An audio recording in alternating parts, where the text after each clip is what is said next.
আসসালামু আলাইকুম রহমতুল্লাহি ওবরাকাতুহ। বিসমিল্লাহির রহমানির রহিম।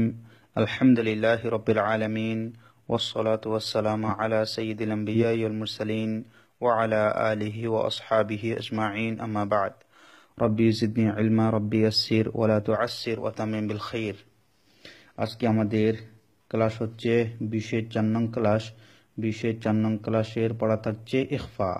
যদি এবার গতকালকে আপনাদেরকে ইখফা সম্পর্কে কিছু বলেছিলাম, আজকেও ইখফার 15টি হরফ নিয়ে এসেছি এবং আরও বেশ কিছু উদাহরণ নিয়ে এসেছি, যাতে করে ইখফার বিষয়টা আপনারা পরিপূর্ণভাবে ক্লিয়ার হয়ে নিতে পারেন। এখানে লক্ষ্য করুন আপনারা, আমি বলে দিচ্ছি ইখফা অর্থ গোপন করা বা গুণনা করা। ইখফার হরফ 15টি, যথা তাও সাও জিম দালো দালো জাও সিনো শিন সদ দদ তাও যাও ফাও কফ কাফ। অথবা আপনারা স্বাভাবিকভাবে অক্ষরের মতো মুখস্থ করে নিতে পারেন।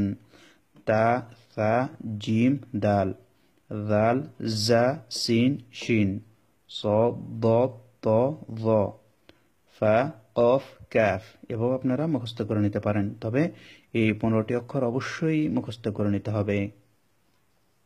এখন উদাহরণগুলো দেই। আপনারা অবগত রয়েছেন নুন সাকিন, জজমযুক্ত নুনকে নুন সাকিন বলে। তারপর দুই জবর, দুই জের, দুই পেশকে তানউইন বলে। দেখুন, এই দুই জের, এই দুই পেশ, এগুলাকে তানউইন বলে।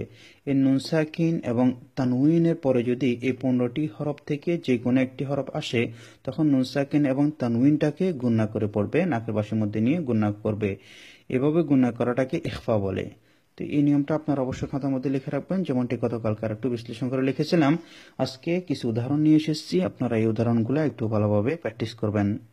আমি বানান করে দিচ্ছি উদাহরণগুলি। ওয়াও জবর ওয়া, মিম নুন জের মিন, শিন র জবর শার, র জের রি, ওয়া মিন শাররি। নুন সাকিনের পরে শিন, সেজন্য নুনটা গুণনা করতে হবে। এই যে শিন হচ্ছে ইখফার হরফ। ওয়া মিন শাররি। ফা নুন জবর ফান, صاد র পেশ সুর, নুন আলিফ জবর না, ফানসুরনা। মিম নুন জবর মান, ضاد ওয়াও পেশ দু, দাল দুই পেশ দুন, মানদুদুন। মিম নুন জবর মান, ত জবর ত, গইন খাড়া জবর গ, মানতগ। ফা নুন জবর ফান, য র পেশ জুর, ফানজুর। হামজা নুন জবর আন, ফা পেশ ফু, সিন জবর সা, কাপ মিম পেশ কুম, আনফুসাকুম। মিম নুন জের মিন, কফ বা জবর কব, লাম জেল্লি, কাপ মিম পেশ কুম, মিন কবলিকুম। মিম নুন জের মিন, কাপ মিম পেশ কুম, মিনকুম। আইন দাল জবর আদে, নুন দুই জের নিন, আদেনিন। তা জিম জবর তাজে, র ইয়া জের রি, তাজেরি। এখন দেখুন, তানউইন, তানবিনের পরে তা এসেছে, তা, সেজন্য তানউইনটা গণনা করতে হবে। আদেনিন তাজেরি, আদেনিন তাজেরি। ইয়া ওয়াও জবর ইয়াও, মিম দুই জের মিন, ইয়াও মিন, জাল ইয়া জের দি। তানউইনের পরে জাল, লক্ষ্য করুন, জাল ইখফার হরফ, সেজন্য তানউইনটা গণনা করতে হবে। ইয়াও মিন জি, যেটা বাম পাশে ইয়া সাকিন একালে টানতে হবে। ইয়াও মিন জি। ফা ওয়াও জবর ফাও, জিম দুই পেশ জুন, ফাউ জুন। সিন জবর সা, হামজা জবর আ, সা আ, লাম জবর লা, হা মিম পেশ হুম, লা হুম। ফাউজুন সাআলাহুম, ফাউজুন গুণা করতে হবে। ফাউজুন সাআলাহুম। নুন ফা জবর নাফ, সিন দুই পেশ সুন, নাফ সুন। য জবর য, লাম জবর লা, মিম তা জবর মাত, যালামাত। নাফসুন যালামাত। আমি আবার বলে দিচ্ছি প্রথম থেকে, আপনারা একটু লক্ষ্য করবেন। ইখফা, ইখফা অর্থ গোপন করা বা গুণনা করা।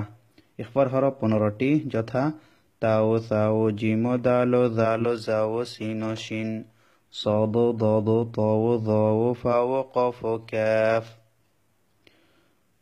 উদাহরণগুলো দিচ্ছি, একটু লক্ষ্য করেন। আমি এখন উদাহরণগুলো বানান করব না, আমি যেভাবে বলবো আপনারা সেভাবে ক্লাসের মধ্যে শুনিয়ে দিবেন। আপনারা বানান করে ভালোভাবে শিখবেন, যেহেতু আপনারা এখন ইতিমধ্যে বানান করা শিখে গেছেন।